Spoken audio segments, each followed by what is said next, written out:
Good morning, everybody. Good morning, Pastor Matt Brunner. Pastor Andy, how are you doing? Actually, fantastic today. Excellent. I've felt a sense of peace recently. That's Just good. Some That's nice good peace. sense. Yeah. Yeah, absolutely. But good morning to everybody out there.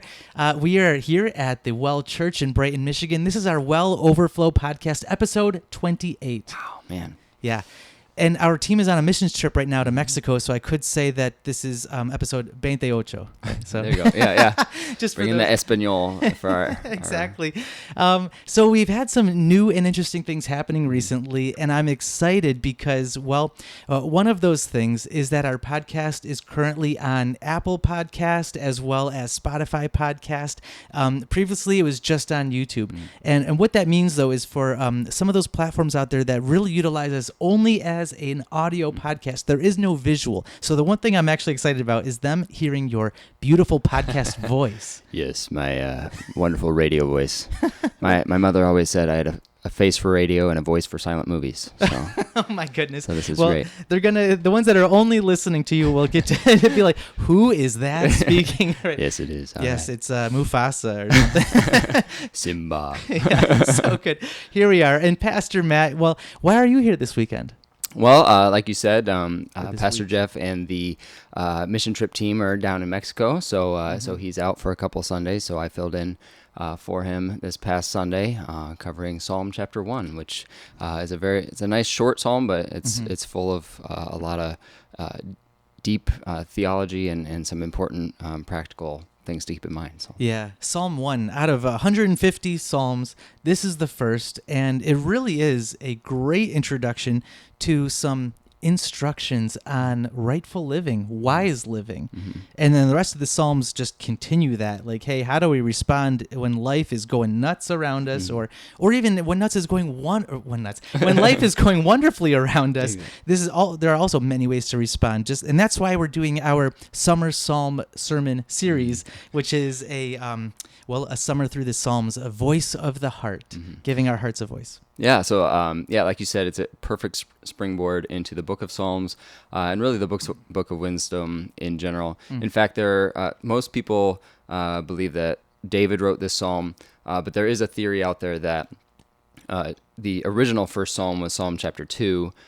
Some people also, even outside of that, think that Psalm 1 and 2 used to be combined, but the theory is that Psalm 2 was written by David, and that used to be the first psalm, and then his son Solomon wrote the first psalm as kind of a prologue introduction into the psalm book. And part of the reason for that is that it is, the way it's written is quite similar to the book of Proverbs, where it has the contrast between the wise man and the foolish man, and that idea of finding wisdom in the fear of the Lord and all that kind of stuff. So there's no way to know for sure who wrote this psalm, but I like to think about those theories and figure out, who do you think wrote it? Yeah, I actually hadn't heard that before, but it would make sense to view that Psalm 1 as how some might say like a forward to a book, or a preface, like you were saying.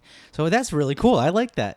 And so some of the things that I would like to do for this particular episode, again, 28, by the way, here overflowing from our Sunday service, I'll just give a little background, and I would like you to give a little background about, hey, what this previous Sunday was about for those who might have missed it, and then also dive into some of the points that you mentioned here, which will intrinsically, I suppose, just lead us through it's a very short psalm, lead us through the 6 verses that are there. So this past Sunday, it was the 20th of July. Correct. Yeah. And we had a porkapalooza. Yeah, it was delicious. Yeah. We had 2 pork, how would you say, like pork grillers? I don't know. Sure. Smokers, I guess they were smoking the pork, but both of them were really good. Delicious. I tried both of them. They're delicious. And, so we're having some brisket. Yeah, we're having some brisket this coming Sunday, which is going to be great. Yeah. So it was a voice for clarity. And why was that the title of this particular sermon? A voice for clarity, as we're looking at Psalm 1, which is titled The Way of the Righteous and the Wicked. So, the idea is, like you were saying a little bit ago, where the rest of the Psalms are kind of about all the different emotions that you go through, all the different circumstances and the ups and the downs. And this is a good foundational point to start out with of being clear, what is the right way? Why should we follow the Lord? What does that provide for us? Why is that a blessing? Why are we blessed when we follow the Lord despite our circumstances? So I think it's a good callback for the rest of the Psalms to be able to say, hey, there's clarity in what you're doing despite some of the haziness or the vagueness of what you're going through. Wow, that's wonderful. And that is the heartbeat of what this entire summer sermon series really is. And that's wonderful. So, yeah, what you did was you provided for us 4 different D's, so some good alliteration as a great pastor would, some reference for direction. The psalm gives us a source of dependence and the results of development, as well as a sureness of destination. Can we kind of break those down a little bit? For sure, yeah. So reference for direction. I wrote during this particular Sunday because I was there, I was running the sound, I was really enjoying it, I was really in tune because I had the headphones on listening, but I put, this is like the way to go, the direction, the way to go. Exactly. And so the first 2 verses start out with, blessed is the man who walks not in the counsel of the wicked, nor stands in the way of sinners, nor sits in the seat of scoffers. So right off the bat, which is interesting, he starts with the negative. He's talking about a blessed man, a righteous man. Here's, first of all, what he doesn't do. Here's the path he doesn't follow. So the direction that he's not referring to is the counsel of the wicked, the way of sinners, or the seat of scoffers. And he reiterates that as a sign of importance. So whenever you see reiteration, it's trying to focus you in on a main point. And it is an example of your whole life. So whether you're walking, sitting, or standing, whatever you're doing, don't do it. Don't reference the wicked for that. And then he gives the contrast in verse 2. But his delight is in the law of the Lord, and on his law he meditates day and night. And so the righteous man finds direction for his life from the law of the Lord, from the instructions that we have written in the scriptures. Yeah, that meditating, that positive twist. So let's, as you said, it starts in the negative connotation, then it goes to the positive here. Meditating on the law day and night. I was immediately brought back to Joshua 1, actually. And I've got a bookmark here, but Joshua 1, this is right after Moses, the servant of the Lord, dies, and, he's dead. So, okay, Joshua is then telling his people what to do. And it's the Lord, I guess, telling Joshua as well. It says, this book of the law shall not depart from your mouth, but you shall meditate on it day and night. And what's the reason? Well, it's that you may be careful to do according to all that's written in it. And guess what? What's going to happen? You will have good success, and the Lord will make your way prosperous. It's wonderful to take that and go, okay, here's a bit of prosperity gospel for you, to be honest. But the reality of the situation is this: meditating on the law, meditating on his word, or if you want to take Psalm 119 words into it, his rules, his commandments, his statutes, his precepts, taking these things and meditating on them makes it so it is within the treasure of your heart, and then out of the mouth the heart speaks. And guess what? The things that you think about, that's also the stuff that you're treasuring within yourself. So you're meditating on these things. You know what? Your life will go better for you, whether or not it's circumstantially. It's something that is happening spiritually, and the supernatural peace that is beyond human understanding will come upon you. Beautiful, glorious stuff right there. But it takes a decision. Whether you're standing, sitting, walking, your delight is in the law. Your delight is in God. You made a really good reference to saying that what should we do? Well, it's delight. It's a really positive thing. Do you want to speak into that a little bit? For sure. I think a lot of people, especially people who have kind of grown up familiar with church, but not really haven't made it a personal decision, or have had kind of a mediocre or not so great experience with it, can kind of look at reading the Bible or going deeper into theology or doctrines as drudgery, right? They can look into it as this is a long book, it's boring, it's hard to understand. But when you're looking at it from the lens of, I really want to get closer to my Father, I really want to understand what God's will is for my life, and the Holy Spirit is working in me to help me understand it, then you start to experience that delight. You start to see new things coming out of it. And that's what I love about the Bible, is you can read the same passage 100 different times, and then on that 101st time, the Holy Spirit will bring something new into your minds and something on a deeper level. And that's something that takes work to get to. But when you make that a commitment, when, like it says, meditating on it day and night, when that's something that you're longing for, you're yearning for, the Lord will give you what you need to understand in it and to delight in it and to find joy and purpose in it. Yeah, what we see from the outflow of living that way, of practicing that self-control, that discipline, because these are disciplines. And you were saying before, man, it doesn't come that naturally. And most often it is the case that our flesh, well, guess what? It is opposed to the Spirit, and they are in conflict with one another. And your flesh may want to delight in the things of this world, right?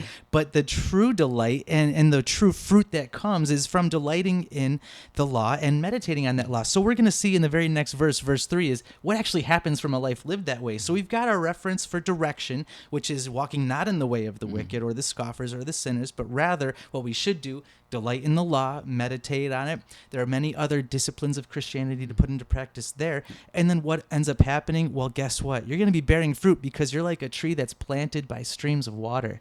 Yeah, and that would have been a powerful image, especially for people in that time period, in that location. Yeah. So if you think of living in a in the Middle East, in a desert area, an arid place, finding water and having a constant source of water is huge. It's life. It's life itself, exactly.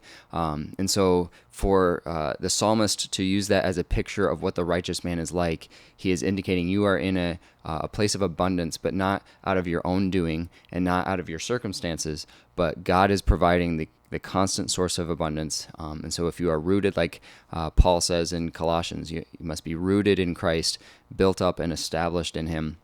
And when you do that, you will see that fruit come to pass. You will be blessed. It says everything that he does, he prospers, not necessarily materially, but in his heart, he is content. He's understanding the blessings.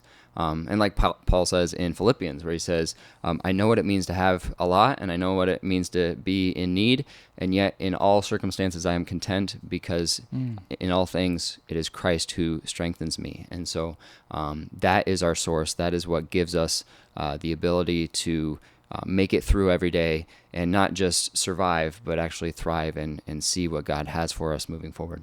That it's so powerful to talk about, to think about, to meditate, like you're saying, that the outflow of that is just so powerful. And yet I feel like we could beat people over the head with a stick on saying, just try it. And then there's so much hard-heartedness and doubt. And unfortunately, that's where Jesus comes along with those with ears to hear, let them hear. Those with eyes to see, let them see.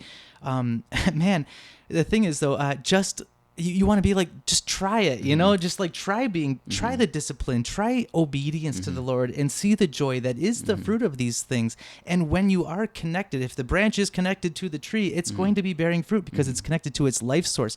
Just this past week, we were discussing Psalm 34. Taste and see that the Lord is good.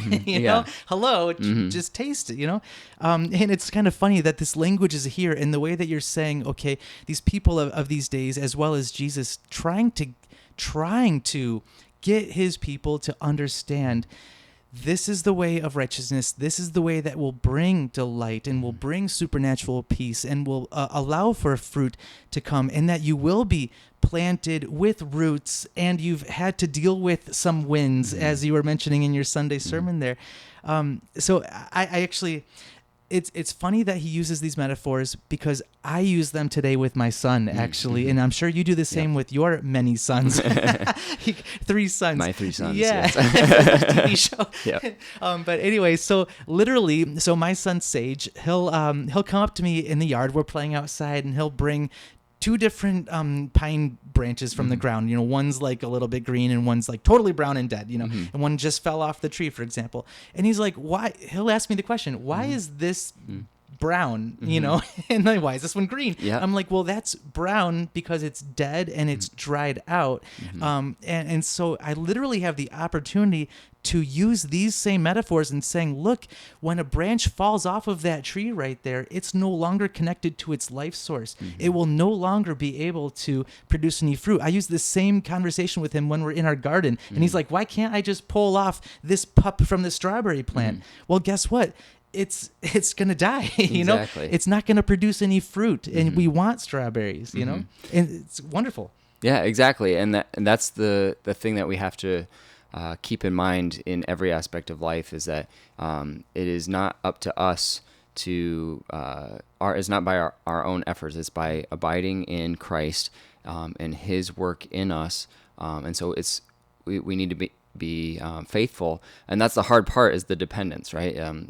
It's hard to put full trust in God because we see the struggles that we face or other people face, and the hardships of life, and so it can be sometimes difficult to trust that God is going to keep us prospering and give us the blessings and provide for us in those rough times. But like you said, the storms of life will still come. So for this tree or any other tree that's planted, they're going to experience storms, but that's part of what helps them stay strong.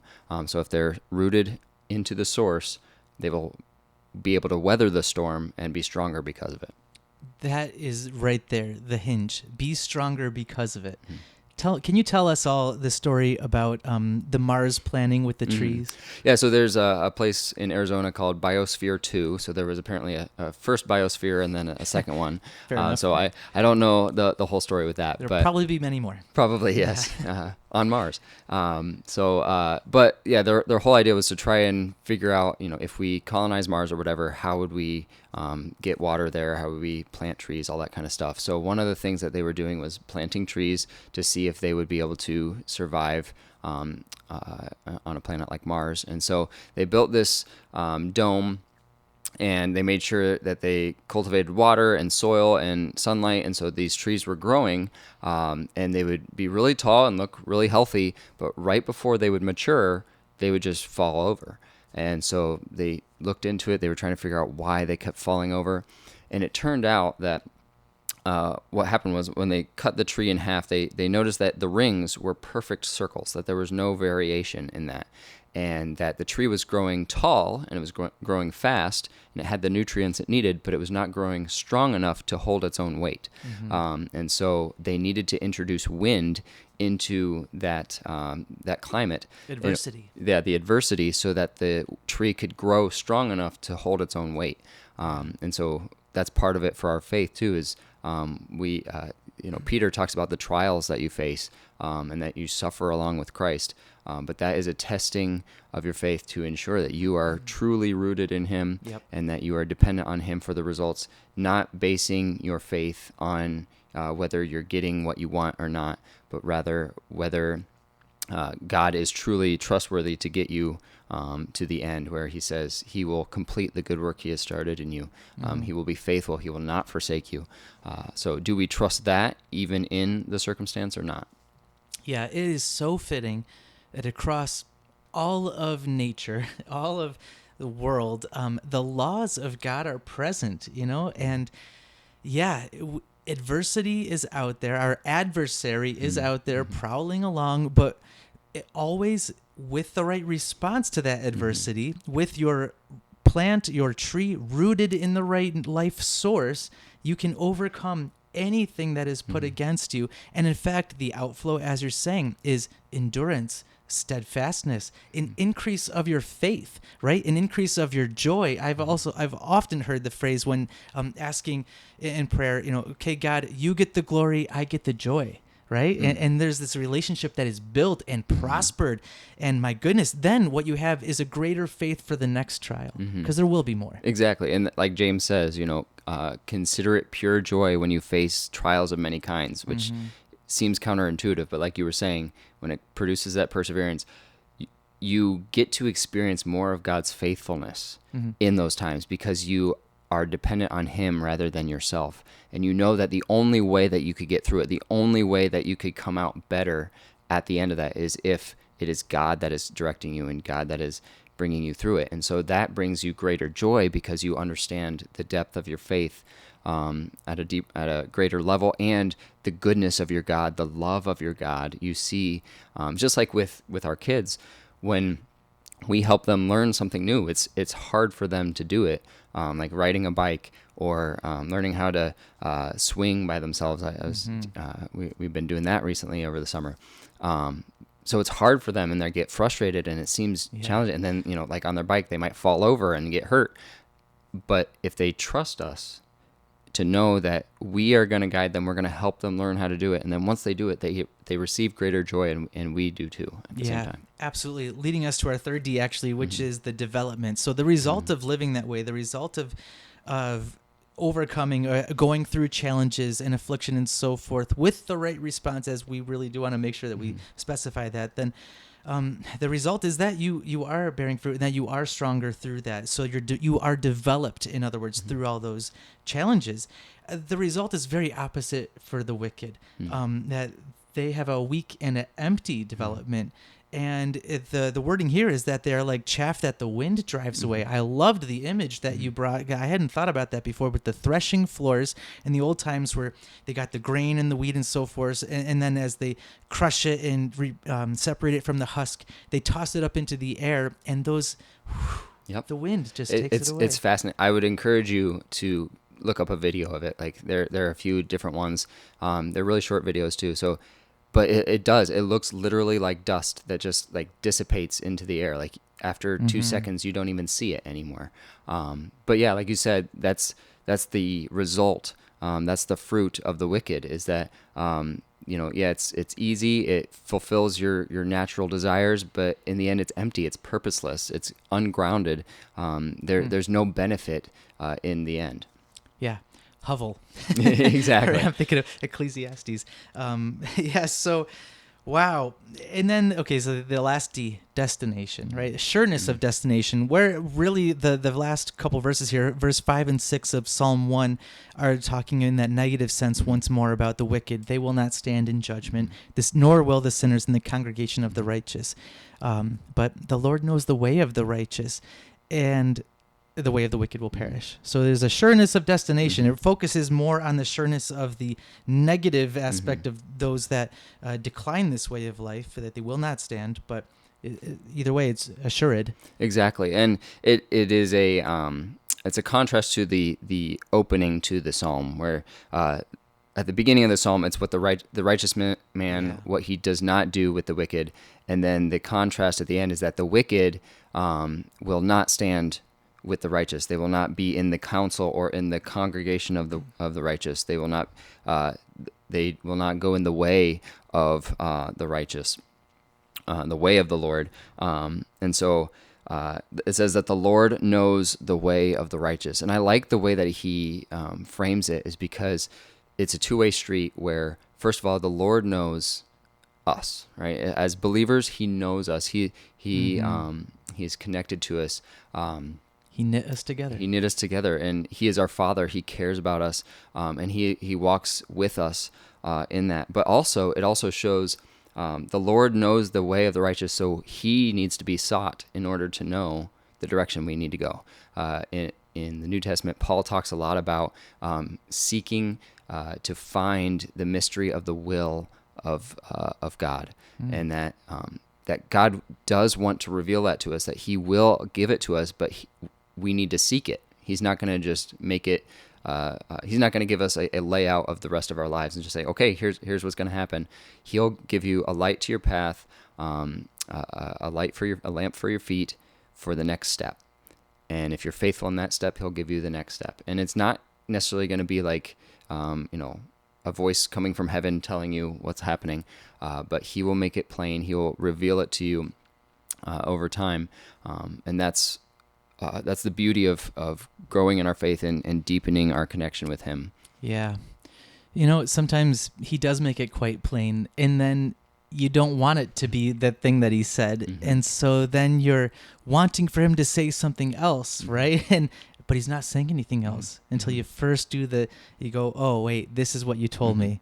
So there are times like that as well where you're meditating on it, and I believe that the Lord, he talks to us far more than we are aware of, and it really comes to a place of humility, of getting beyond ourselves. Well, deny yourself daily, pick up your cross, right, and follow.